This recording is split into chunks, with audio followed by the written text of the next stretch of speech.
That little music in the background, it goes, "Don't be suspicious, don't be suspicious." Right. Knew about it or was there. He's as guilty as the person who committed it. Chilling details in the arrest of a suspected serial killer caught before he could strike again. Him, they dropped the ball, man. Like they said, he went AWOL, and that he was a deserter, and nobody went to look for him. Today is not a day to celebrate, but the arrest of Richard M. Allen of Delphi on 2 counts of murder. Like I said, we're going back. We were asked last time to kind of talk about the food, the grub truck video, and kind of give our perspective of it. The press release from the police department, it indicated that they're still trying to put pieces together from that night. Does that worry you at any point or at any bit that they're still trying to put those pieces together? It's been over 5 weeks since little Kaylee Anthony vanished. Her mother, Casey, has been arrested for lying to police. She's being held without bail.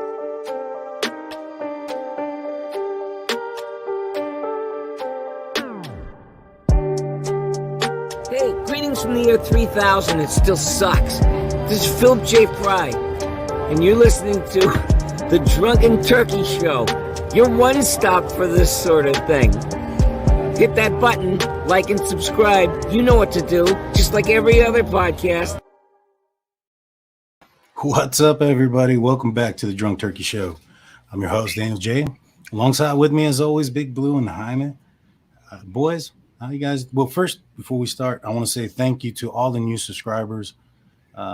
Over 28,000 now. We were just at 26, 24 like 3 days ago. Yeah. Moving in the right direction. It's all because of you guys. Thank you guys so much for the love and support. I know there's a little bit of not so much love and support, but the love and the support trumps whatever hate we do get triple fold. So we want to say thank you to all you guys and all those that watch us. Boys, Hyman, how you doing tonight, man? I'm doing really good, actually, man. I needed a couple of days off, get some stuff straightened out, you know what I mean? And now I'm back. And I'm drinking myself a Dr. Pepper because it's the weekday. I'm drinking some water. We can't have a repeat of Big Blue. Big Blue, we're glad to see that you're alive today. Last time we saw you, I think there's some some concern about your whereabouts in the last few days. Yeah. Hey, man, I am alive. The next morning, I was up by 7 in the morning. You know, it didn't faze me like most people thought it probably did. But I'm built different. Like I say every time, man, I am built different. My boy, Blue. You're my boy. Publicly buzzed in the house. We just did a show with them. We were on their channel just about an hour ago or so. I wasn't talking. Well, Jaime had some technical difficulties, but we're going to have Publicly Buzzed on our show. We're probably aiming for maybe next Friday. We'll see. We're still talking about it, but good guys, great show. They if everybody's here trying to listen to our thoughts about Kim, you can get an idea of what we said on his channel. Go check it out when we're done. Yep. And so,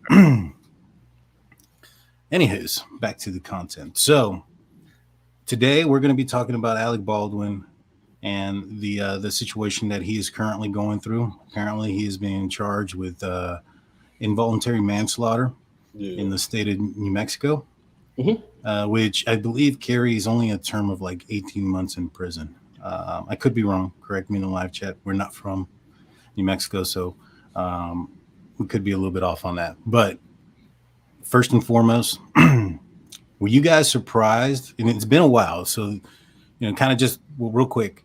Just to kind of talk about what had occurred so everybody understands if you're not up to date. On October 21st, 2021, at Bonanza Creek Ranch in Bonanza City, New Mexico, I'm probably butchering that up. The cinematographer Halyna Hutchins was fatally taken, and director Joel Souza was injured, and on the set of a film called Rust when a live round was discharged from a revolver used as a prop by Alec Baldwin. Hutchinson died later that day at an Albuquerque hospital. The weapon had not been thoroughly checked and the safety had advanced, according to this article. And so, there's been a lot of speculation. There was a couple of series as far as Baldwin assumed that it was a cold gun, meaning that there wasn't any live ammunition. He's been stating that for the last year or so. Were you guys surprised with the charges? We'll start with you, Jaime.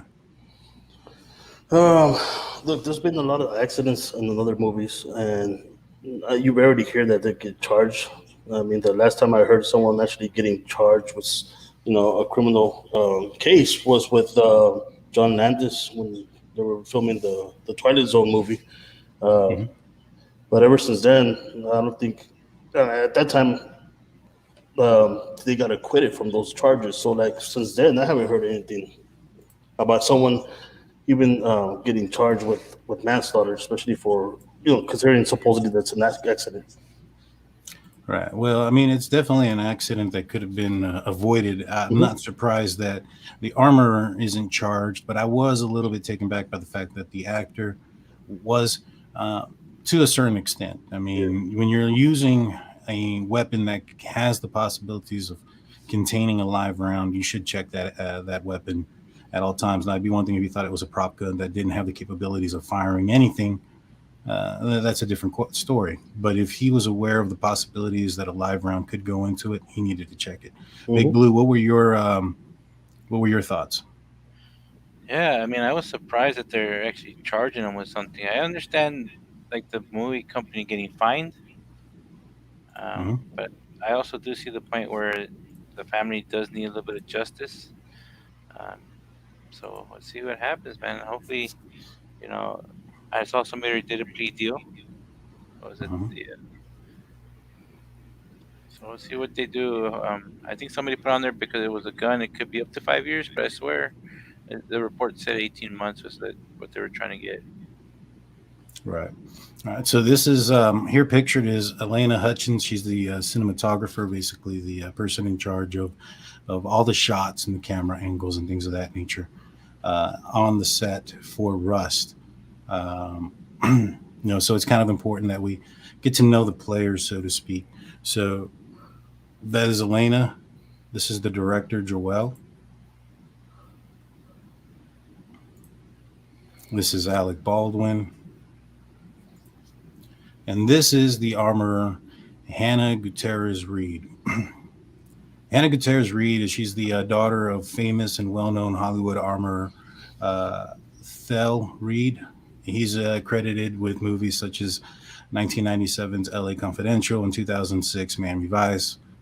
Um, he's worked with a lot of people, including actors like Brad Pitt, Val Kilmer. Uh, he was on the Django Unchained, things of that nature. So he's pretty famous. She is the daughter of that armor. From what I understand, this was only her second movie that she was lead armor on. She didn't really have much experience. Um, she said that in a recent interview on the Voices of the West podcast, Hannah stated that Rust was only the second time she had worked as lead armor on a film set. Her first experience was on the set of the film The Old Way, which stars Nicolas Cage and has recently wrapped up. Gutierrez Reed also told the podcast she almost didn't take the job because she hadn't been sure if she was ready for it. It was a really, she stated it was really a badass way to start off a really long and cool career. It was also my first time being head armor as well. I almost didn't take the job because I wasn't sure if I was ready, but doing it like I went really smoothly, she stated on the podcast. Gutierrez later added that she had initially been fearful of loading blanks into guns on set. So a lot of newness. Alec Baldwin had stated in his, it was in his interrogation. Jonathan Martinez, good friend of the show. Thank you for being here. We need to get you on the show, buddy.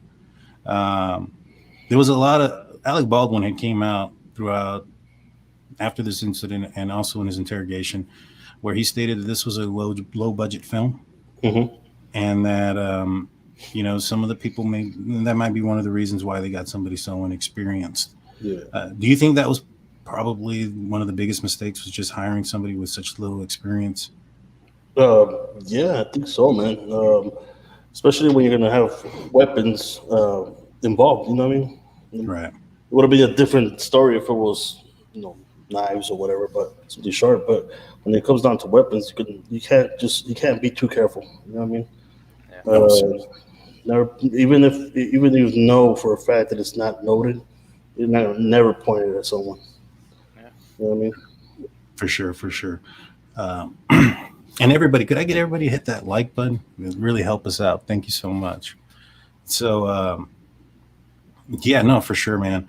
You would assume that these things would be taken care of, and apparently, by the affidavit that was brought up, that there was a three-person setup. It was the armor, and then there was another gentleman who took the gun to Alec Baldwin.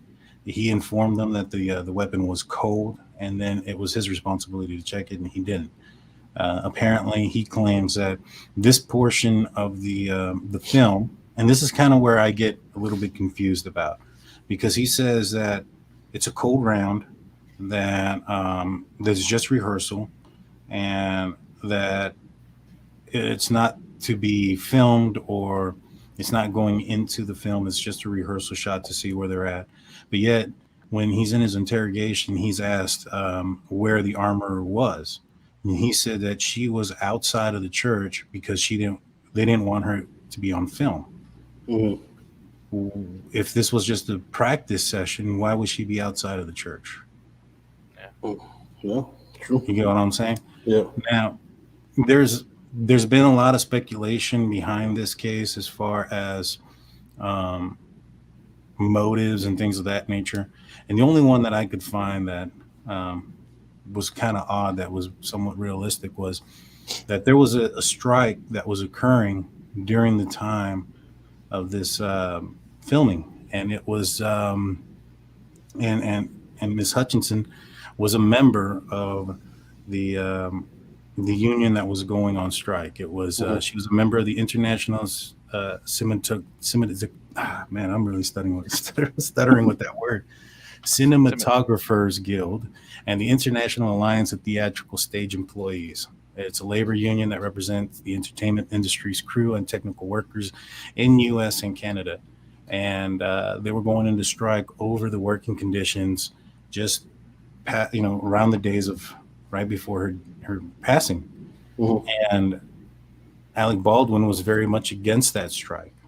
And he was public about it. He had stated that they had signed a contract, they had agreed to these terms, and basically the workers on the set, and not just this one, but and other places, were upset based on the working conditions and the fact that they were being worked 12 hours a day and forced to drive a couple of hours to the set, a couple of hours home, and they weren't afforded lodging, rooms, hotels, things of that nature. Yeah. And Baldwin had came out, and he's come out since the incident and stated that, it wasn't the right time. He had asked them to not do that because doing so, if they had to afford, to do all that stuff, that would be the end of the film based on the fact that it was low budget. Yeah. And so, do you guys find that activism and that thing just being a sign of coincidence, or you see something more there? We'll start out with you, Hyman. Man, it's I think it's just it's a coincidence. I don't wanna say it was all part of the plan. You know what I mean? But I think it was just coincidence. The thing that gets me is the fact that, like you said, it wasn't. There was rumors out there that it was filmed, that this was actually filmed, and then it comes out it wasn't filmed. And there's a lot of stories out there. You know what I mean? Yeah, and there's been some video of him actually filming, doing it. He has his hand. In fact, the picture that we used in the thumbnail, and hold on, I'll pull it up.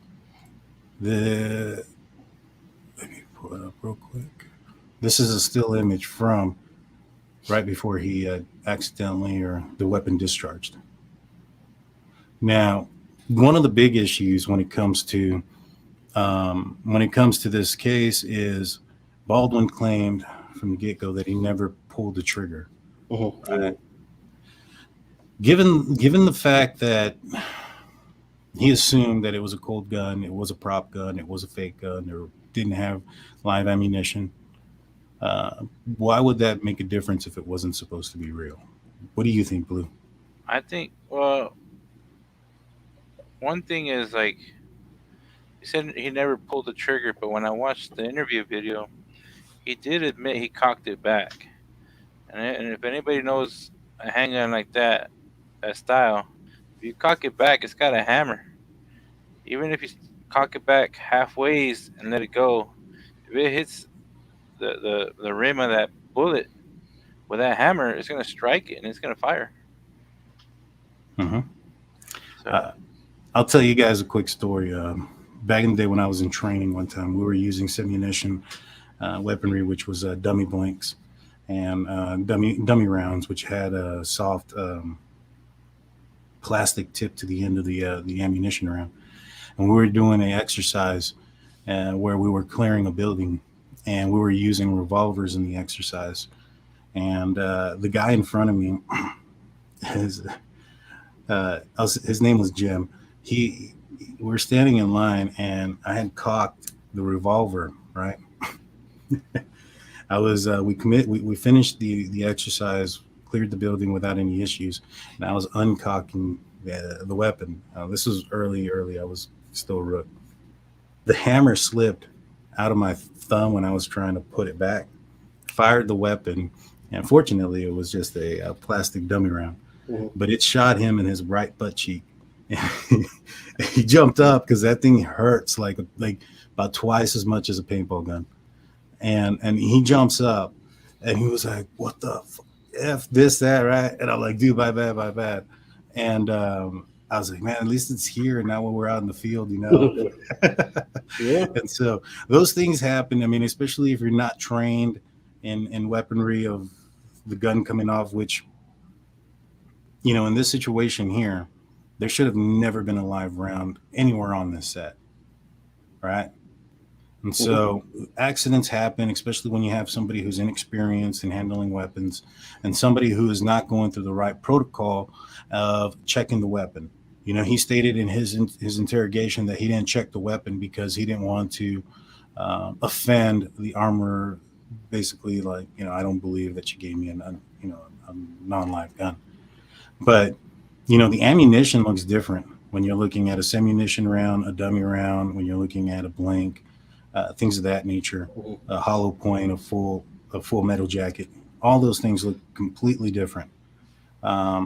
He claims that he has had to have gun training because of other movies, and he's, you know, worked with guns in the past. I just don't understand. I mean, maybe perhaps he got laxed on what he was doing, but I just find it very difficult, and I can't understand why a live round would be on a set. Mm-hmm. I mean, just take in consideration how many movies he's done. You know, how much practice and how many. You know, I mean, how long has his career been, and how many movies he's done that's involved, a weapon. You know, Yeah. at this point, he should know by now that, you know, that even if it's blanks, you never shoot those even close to, you know, someone, because it could, you know, hurt someone. You know what I mean? oh, for sure. And like, you're out here in the middle of nowhere, so this is where the set is. So you're way out here. If there's an accident that happens, you're miles away from the nearest hospital. They said that it was an Albuquerque hospital. Where in the world was Albuquerque compared to here?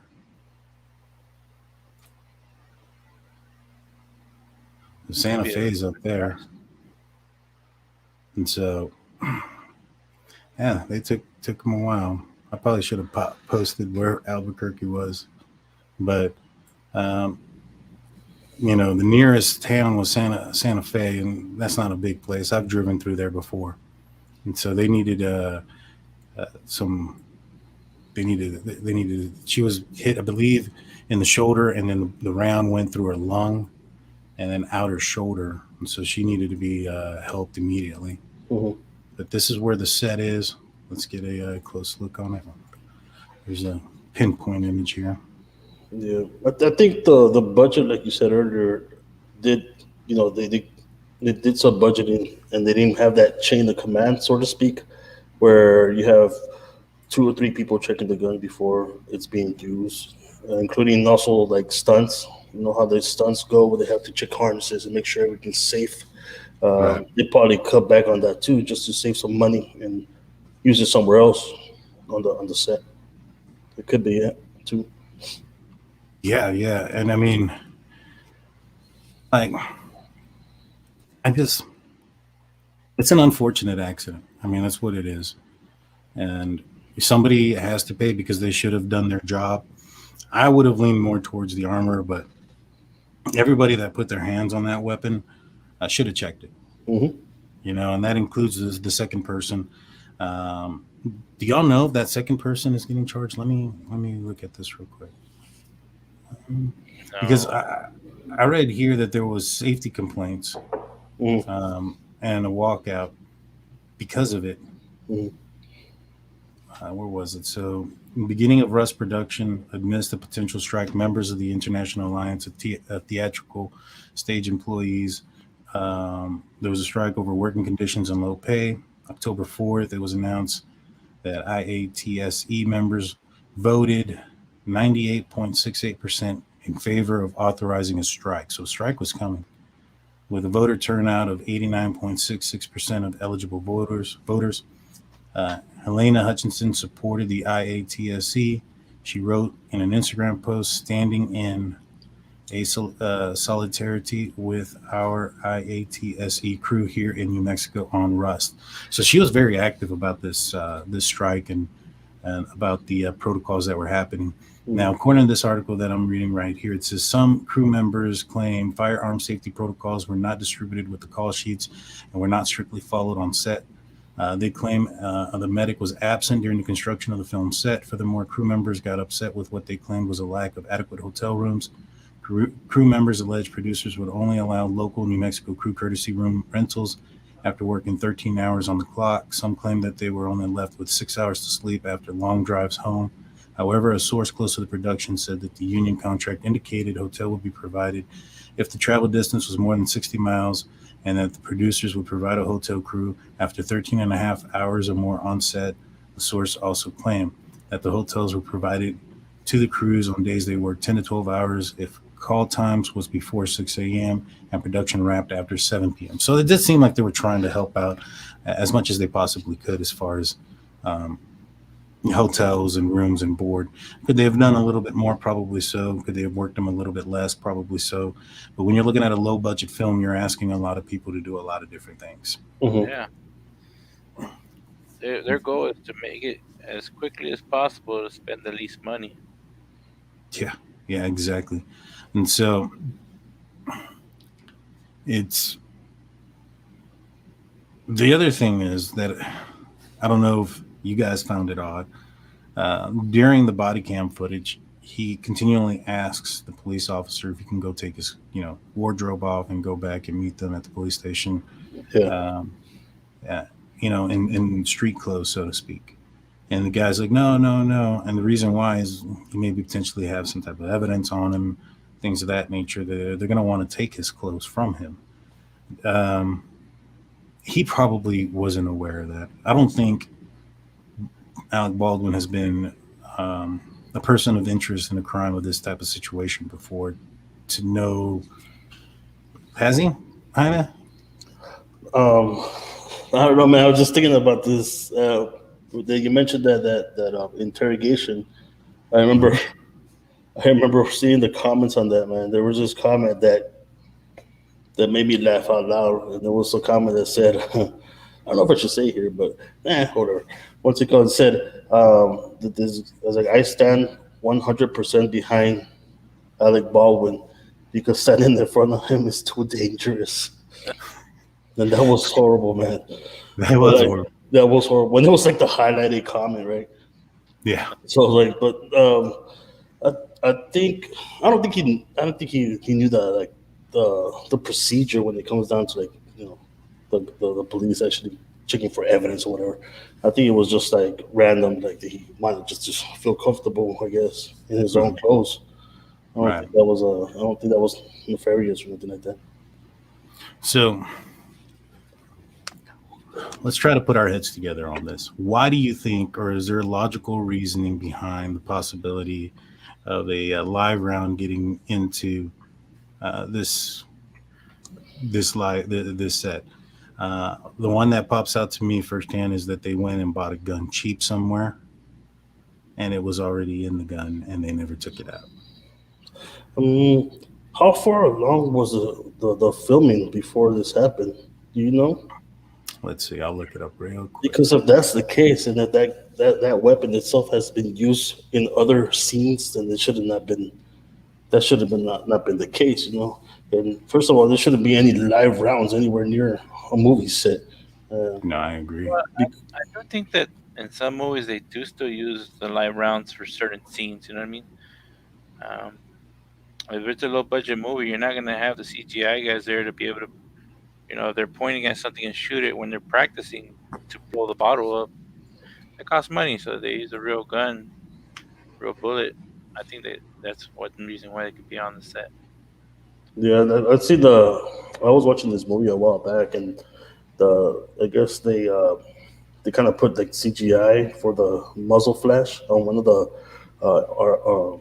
weapons they were using in the movie, and it was funny because there was like no recoil. It was just like it was just a flash. Right. That was like pretty crappy acting. It's like at least move or something. Yeah.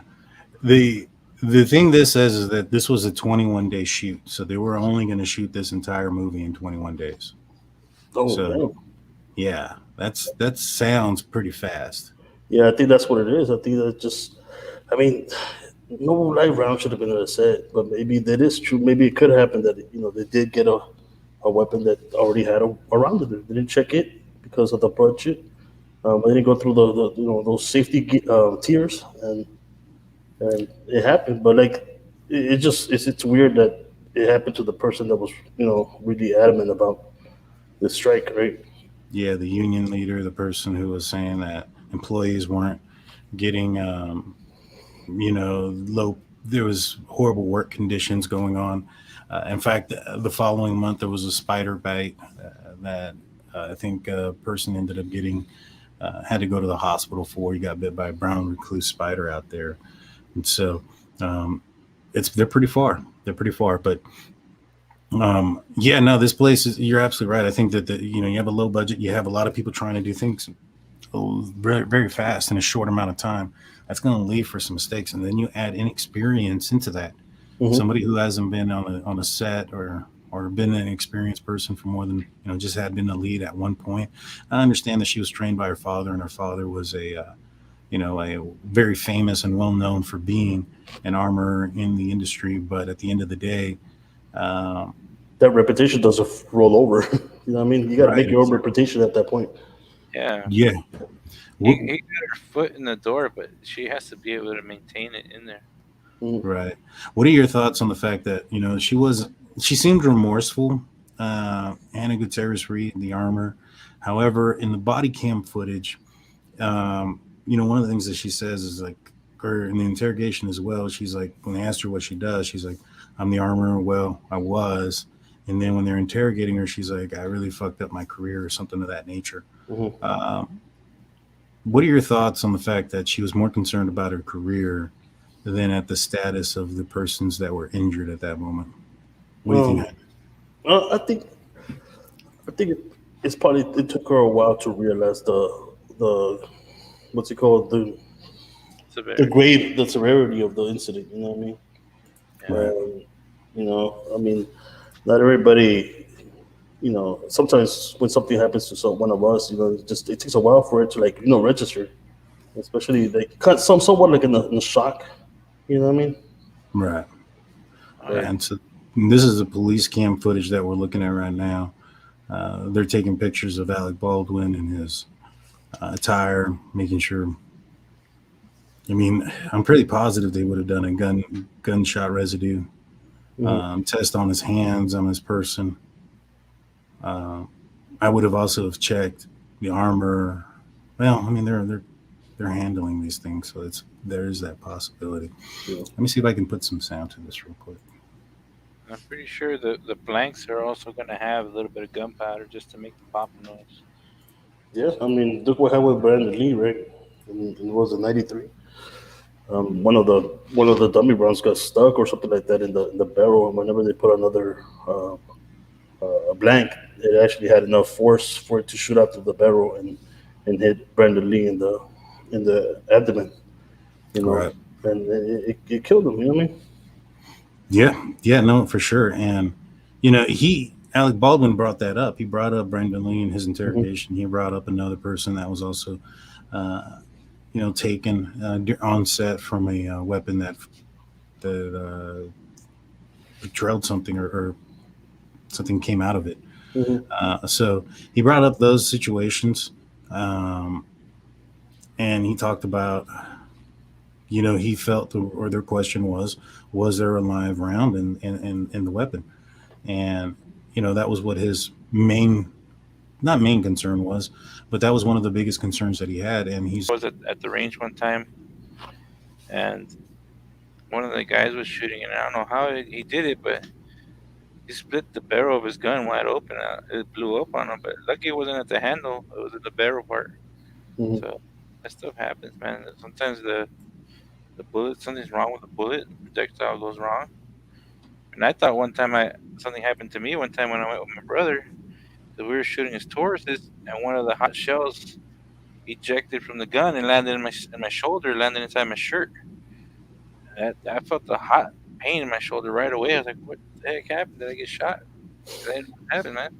I had to shake my shirt out, and then one of the shells fell out. The Borg says that they find live rounds in Alec's pockets. I heard that rumor. I couldn't find anything that said that. I found it odd that he was trying to get out of his wardrobe while he was talking to the officers. I mean, I didn't. He doesn't know the circumstances or the procedures probably from police work, but um, he was very adamant to get out of that clothing, go to his trailer. Is it possible? I don't know. I haven't seen anything on it. I'm gonna play this so if you guys mute yourselves for a second. Yeah.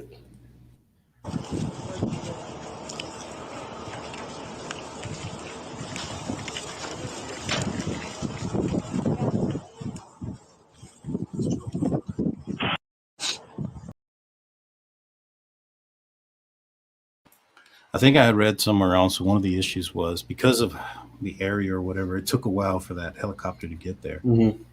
and that was one of the issues that also came down with this. And so, Yeah. but he asked. Go ahead. You said they didn't have a medic on site, right? Um, Usually they didn't have a medic on site. Yeah, that's what I had read on this here. Yeah. They claim a medic was absent during the construction of the film set. Well, that was during the construction. I'm not entirely sure Oh, if it okay. was, yeah, during this day. But he asks, about Joel first, Mm-hmm. and he's like, "Is Joel okay?" And he's like, "Yeah, he's fine." They go, "What about Halyna?" And he's like, "Yeah, it's a little bit more rougher." And he describes a situation that it went in through the armpit and out the other shoulder, and so through a lot of important things, y'all, a lot of important things. Mm-hmm. So I'm gonna mute us back and we'll continue Go ahead. because next is the armor in the patrol. So, let's start with the information. Okay?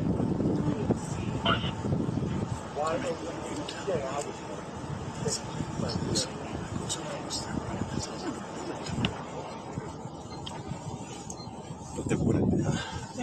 I went over to Sarah and she was crying and shaking and going through the bullets and saying, I don't know how that got in there. So I don't know. Real bolt. Okay, what is your full name? Hannah, H-A-N-N-A-H. Gutierrez. How do you spell your last name? Gutierrez. What was it again? Gutierrez.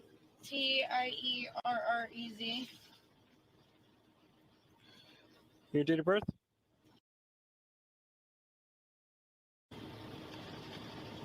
1997. Nope. And your address? The address is 2060 Whitewater Drive.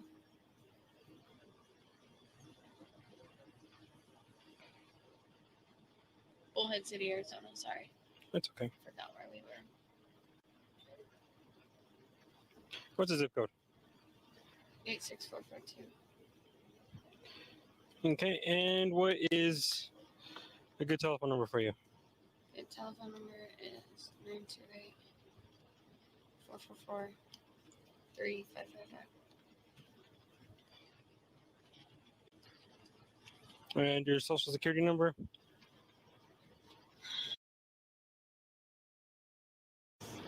047. I think that's it. Okay. Maybe it's. Oh, what the Why is he pointing at me like that? No, he's just Sorry.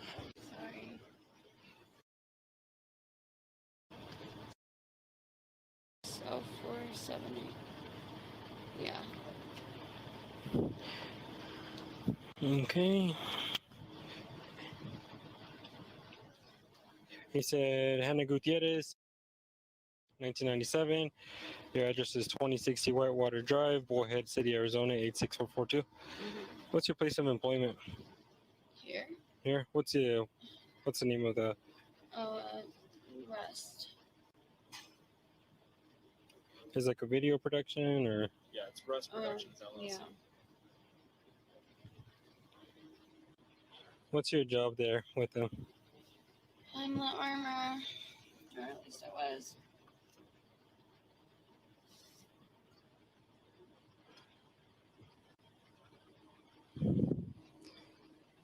Okay.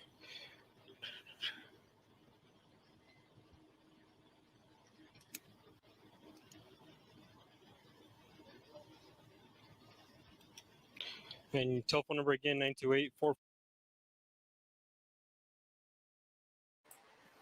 So this is her,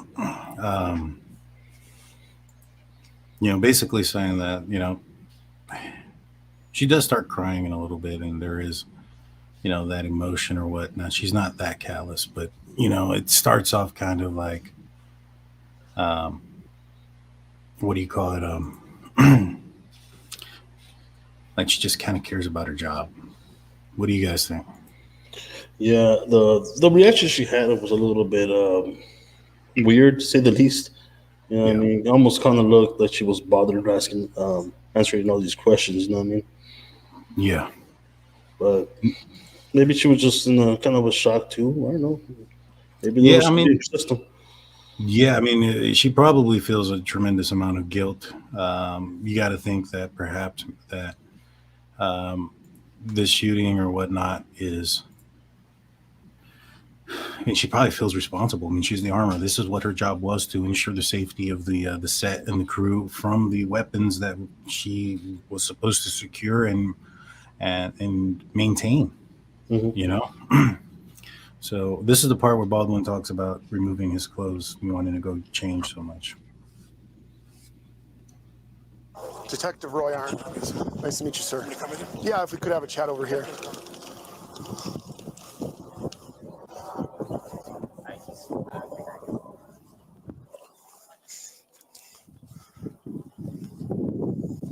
Are you doing okay? No, I'm not actually. Okay. Yeah. Crazy series of events. So we're requesting that you and Ms. Gutierrez conduct interviews back at the Santa Fe County Sheriff's Office. Yeah, if an associate or what to do. okay, tell me what to do. we would appreciate that, and then we'll. When do you want me to do that? We're gonna probably go right now. So can I take my car? That's my car. Go back to the base camp, get rid of the wardrobe, get my clothes and stuff, and then I'll follow you.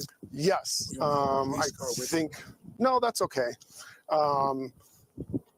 I think we might. I don't know if this is suspected blood or real blood. Oh, this is fake. Fake. Okay. I'm going to talk. Okay. I'm going to talk to our crime scene technician and see what she'd suggest or would like. Go back to the base camp, give them everything. Put my street clothes on together, and I'll be down at the base camp waiting for you. Okay. Then with my trailer, and I'll just wait for you. I mean, I'll do whatever you tell me to Right. Okay. So, yeah. you know, I'll be down at the base camp. I have a trailer there. Okay. Let me give them the wardrobe back, put my street clothes on, gather my personal items, and I'll be there. Where to follow. Okay. Yeah. Yeah. That sounds good, sir. And we're gonna go talk to Ms. Gutierrez right now because we're gonna request the same information. I'm gonna ask the armory specialist. She's a little shaken up, so just leave that stuff on, sir. Yeah, leave them on right now. So I'm gonna talk to my crime scene tech. Let me know what you want to do. Okay. I'll wait until you come. All right, sounds good, sir.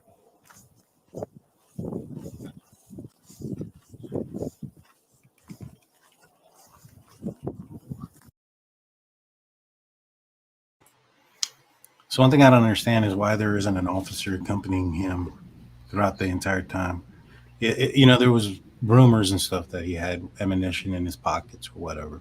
Mm-hmm. If that were to be the case, them not keeping an eye on him, he could discard some evidence. Yeah, definitely. But oh man, I was gonna say something. Oh man, I forgot. Damn it. So do you think that he seems sincere? Or what's up, Blue? So at this moment, to everybody, it's an accident. It's a horrible accident. So there was no suspicion at this moment. Mm-hmm.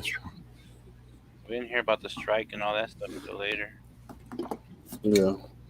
That's true. That's true. They are there just to get the scene, but there should be a little bit more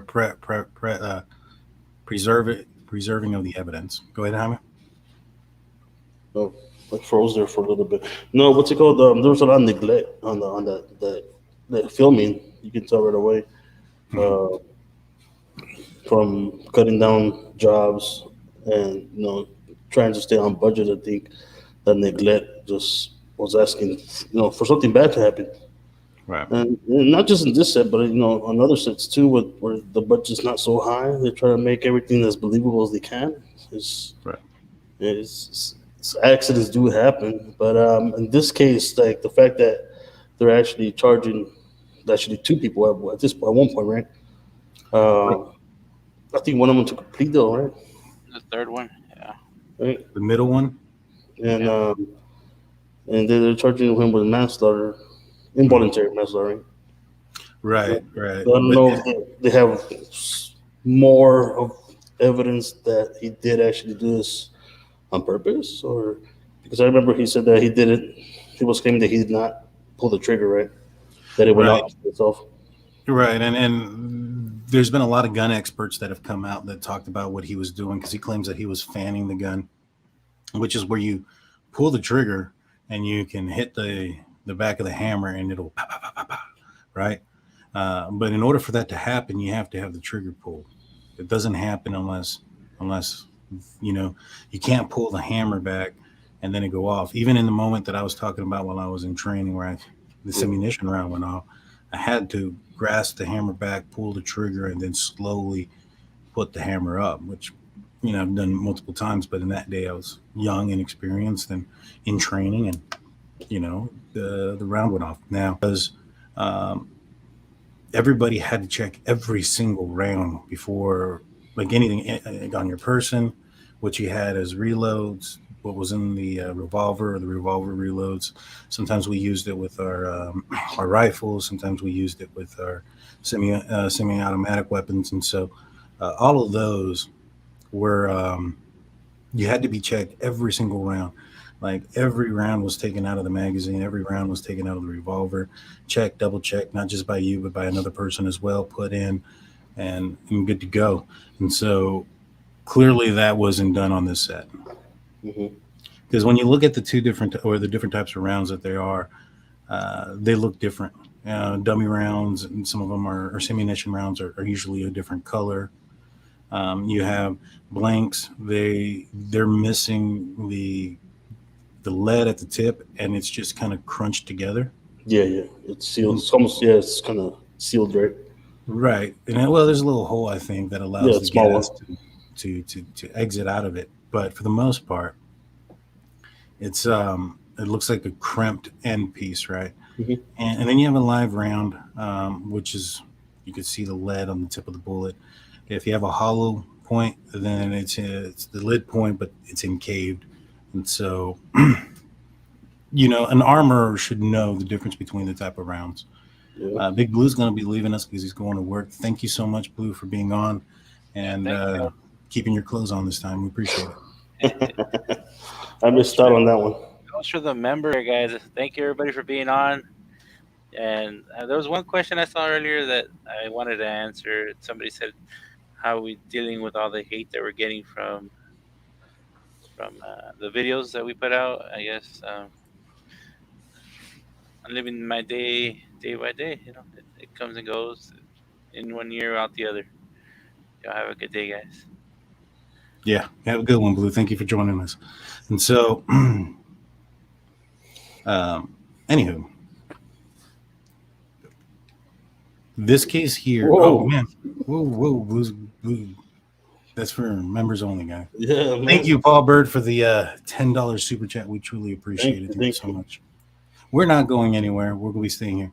And as far as all that, the hatred talk and stuff like that, we really try not to pay attention to any of it. People aren't going to like what, we have to say sometimes. And, it is what it is.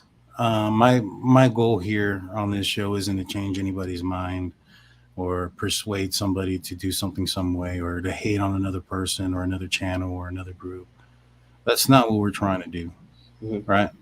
And so, what we put out there is what the information that we have had. We're going to be putting on a show later referencing the whole Kim situation and what everybody wants to talk about. I will say this though, she does have some receipts. She sent me, I'll give you a list of the items. I have to redact them. But she sent me her phone bill, which has her name, which is Kim. I'm going to black out her last name because at the end of the day, we don't want to dox anybody. Yeah. And also on that phone bill for the month of November, it shows where she called the Moscow Police Department and the FBI. So she was at least in contact with them about something. Those conversations went for more than 20 minutes. And so, do I believe everything that she has stated? There's a lot of speculation. And I think I've said that. If you guys go and watch where we talk about part 2 of what the caller had said, we go over the fact that there's a lot of speculation in what she's saying. But you kind of have to understand who she is to understand why there's speculation. Mm-hmm. She's a scared mom. She has 2 kids that have attended this school or this area for more than just November 13, 2022. Her daughter's been there for 3.5 years. And in that time, there's been a lot of accidental or whatever you want to call them passings, including one today, WSU campus. Somebody was found in the dorm. Mm-hmm. Now, let's break it down a little bit. I'm going to give you a little quick taste of what we were talking about. She's heard about all these people that have passed, whether it was by somebody taking their own life in a creek, if it was somebody overdosing, if it was somebody the one guy that fell off of the roof.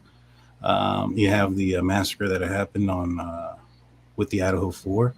Then you have Brent, who was the SWAT guy that got, not SWAT guy, the guy that got taken out by SWAT. You have a hit and run that happened the night of the incident as well, while these folks were in town. You have all these things that are happening that she's aware of and that she's been aware of. We also have to remember that Brian Koberger was on the loose for almost 2 months.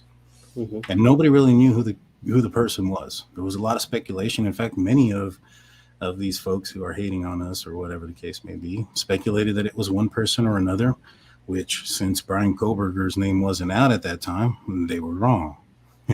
Because I think he came out of left field. Nobody knew his name. Nobody knew any of those things.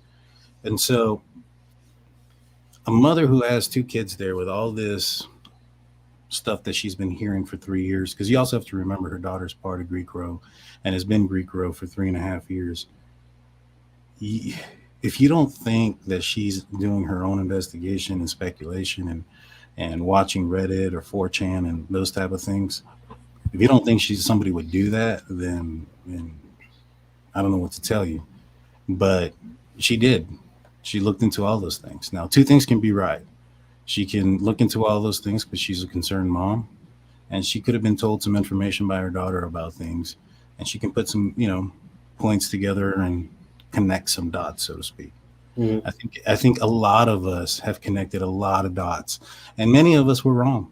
In fact, we were wrong a couple of times. We were looking at, JD possibly, even though we felt that the police knew what they were doing. They weren't looking at him.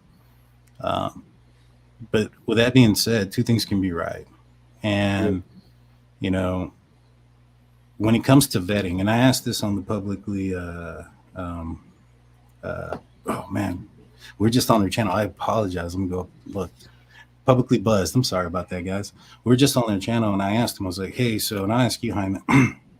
I am privileged, or we're privileged to the same information that everybody else is privileged to. Right? We're not undercover cops in Idaho or any of those things. We're not.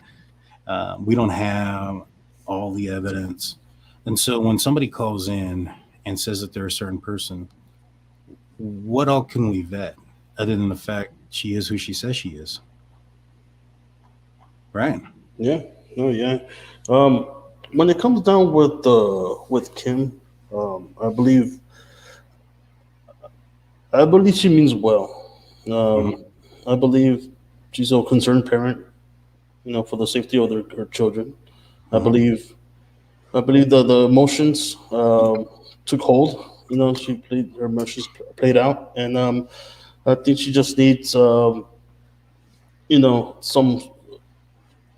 like closure, some what I mean, to feel secure about the situation Right. that's happening over there. Right. And I get where she's coming from. She's had to deal and hear these stories about all Mhm. this stuff that's been happening well before November 13th, Yeah. 2022.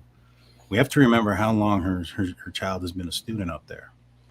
And so, like I said, two things can be right. She can get some information and she can do her own investigation and fall down some rabbit holes. If, how many people sent us Papa Rogers stuff and, Hmm. and all this other stuff that because one guy got one thing right in his entire, statements where he got a lot of stuff wrong.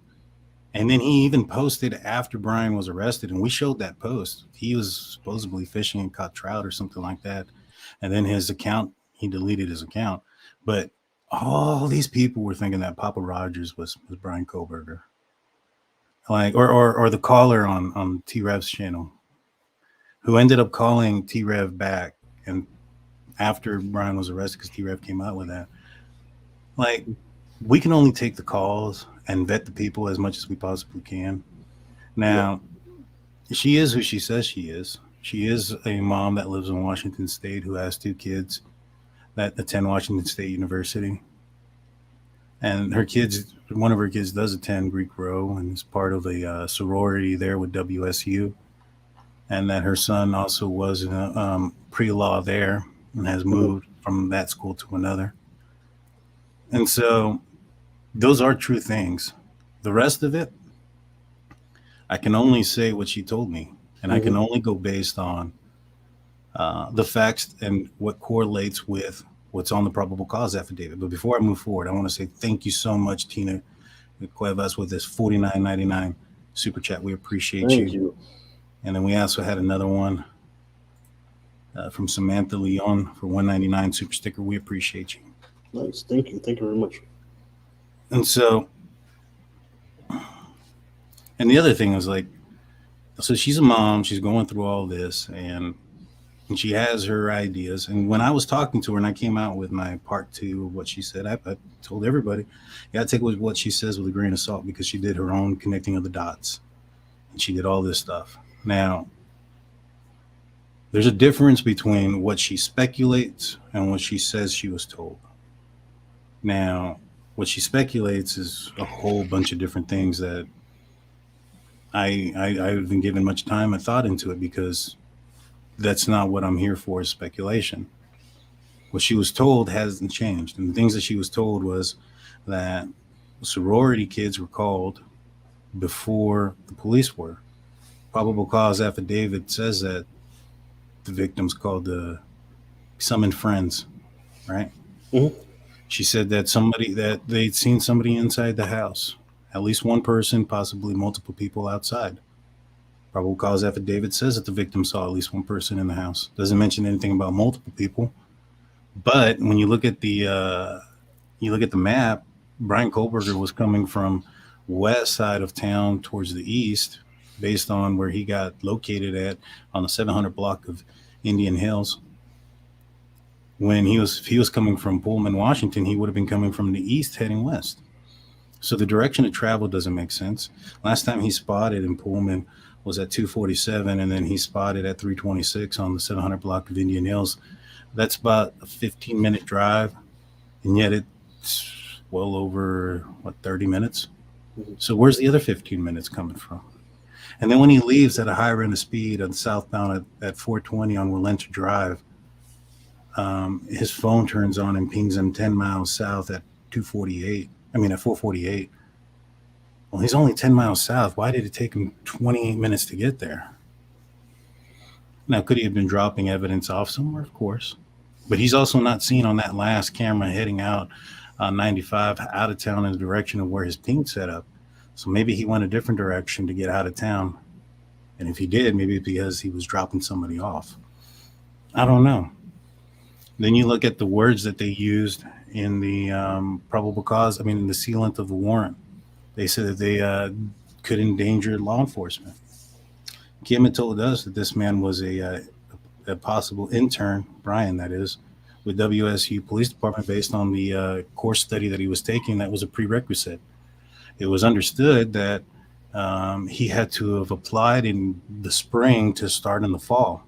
There's been some emails that came out with him corresponding with the chief of police at the Pullman Police Department in the spring about his internship. So those things line up. The trap house thing that she mentioned. So Kim paid for tuition for these two children in advance.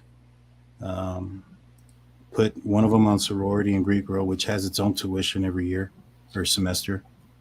This isn't somebody who, in my opinion, is coming from a hood where you would expect a normal trap house to be at. So her definition or term of a trap house, or her children's term of a trap house, may not be what you think of a trap house is. It could be only a place they can consider a trap house, a place where people have been known to score some drugs and, a party house, which was known to be a party house with a bunch of alcohol. So is it too out of the, realm of thinking that it's possible that somebody either went to that house and sold drugs in that house, or somebody in that house and sold drugs at one point? Those two things aren't out of the realm of possibility, right? It doesn't mean that these girls were involved. I mean, how many times when you were in college did you ever go to a party and somebody offer you something? Sometimes I was the one offered. Not just, but so yeah, I mean, at the end of the day, there are certain things that she was told that are in the probable cause affidavit. Apparently, she says that she told this to the FBI. Well, her phone records indicate that she told this to the FBI on it was like the 15th or the 16th of November. That was well before the probable cause affidavit was in. That's if she was telling that to the FBI. Of course, I'm taking her word on that aspect of it. But she does have her phone records that indicate that she was talking with the Seattle FBI area with unit or whatever, their office. So we have a lot of redactions to put into that because I don't want to dox anybody or put anybody's phone numbers out there or anything like that. But the last thing I also wanted to talk about was the fact that people are saying that she's doing it for 15 minutes of fame, yet nobody knows who she is outside of her name is Kim. Mm-hmm. Now, and I'll be putting this, we'll put this all in a video, but I have my conversations with Olivia, where she reached out to me the day after we aired part 1, where she was like, hey, I've talked with Steve Goncalves and their family. I've done an interview. They're interested in what Kim has to say. Yeah. I sent her their information after vetting that Olivia was who she was, because honestly, I had no idea who Olivia was. And she had to send me a video because I didn't even know about the video where she was talking with the family. I hadn't seen it. It'd been out for like 2 days already, and I hadn't seen it. And so once she did that, I talked to Kim and said, "Hey, do you want to talk to this person?" She said, "Yeah." So I gave her name and number. I thought it was a good idea for another credible channel to get her information and to say as much as she could vet, which is she is who she is. That this isn't a woman that's been calling multiple channels and changing her name and saying a bunch of different stuff. And so she was able to do that. That's all that we can verify or vet. We don't have any insight into this case more than anybody else. I'm sorry if you guys think that. We didn't mean to mislead anybody, but at the end of the day, we just did what we thought was right by bringing you guys the information that we felt was credible, reliable, and important. Now, when she got on the call on Friday with Lena from Truth and Transparency, that was a little bit more, what's the word I'm looking for? Down the rabbit hole, and I would have liked to have kept it, to be honest with you. But, she wanted to talk, and that's what Kim does. She talks, and she can talk about all of these things. And one of the key things that you have to listen to when she's talking is she says the words like, "I believe," "I think this," "I think that." That's all speculation. Now, when you ask her what was told, she's like, "This is what was told. This is when it was told," yada, yada, yada. And so you have to go through that, understanding who you're talking to, as far as a scared mother of a child of children that they have a lot more experience with the bad publicity and the bad issues that have been going on in that town that we are not privileged to.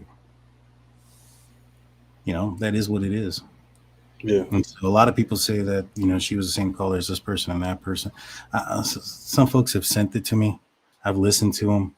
It doesn't sound anything like her, outside of the fact that I think there was one that she called somewhere. I think it was maybe somebody claimed that she had called, I don't even know, but they had the voice sped up. I could tell that they had the voice sped up. I had the voice sped up. So the fact that they had the voices sped up, it made them sound somewhat similar, but they weren't the same. Yeah. Not even close. And so, she sent us some stuff to prove she is who she is. We're redacting that, and we'll put that out probably on Wednesday or Thursday. We are considering it just for the haters of making it a members only thing, so that way you got to pay to watch it. The haters. I wasn't there. Unfortunately, you're muted. I can't hear you for some reason. Really? You know what? It might be me. Guys, can you let me in the live chat know if you can hear? No, it's me. It's you? Me. Okay. Did it again. Uh-huh. Well, guys, unfortunately, my computer messed up. I think that's going to be the end of this show. We covered everything we wanted to cover on Alec Baldwin. Not if you can hear me, Halyna. I can hear you. You can't hear me, though. Your lips, you said you can hear me. Let me know. See you later, HH4. Don't let the doors hit you where the good Lord split you. Bye. And so, with that being said, y'all, we're the Drunk Turkey Show. We'll see you guys next time. Take care, man.